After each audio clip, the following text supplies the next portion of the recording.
Bos, exhaust saya sentiasa keluarkan air lah. Kenapa Engine masuk air lah. Dia masuk air? Tak, you punya otak masuk air. Kalau ada air dekat exhaust you sikit-sikit macam ni, dia bukan apa barang rosak. Sebab ini combustion engine ke diesel petrol, dia keluar wap air. Itu H2O.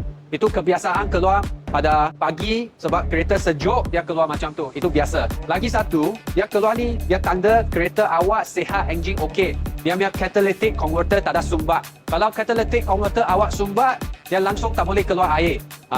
You risau bila you punya exhaust keluar bau busuk, ada itu asap putih ke asap biru, itu yang ada masalah. So kalau awak risau, hantar kereta, check ada overheating dah, check coolant level. Sebab bila engine you overheat, dia boleh jadi keluar asap putih tu. So kalau nak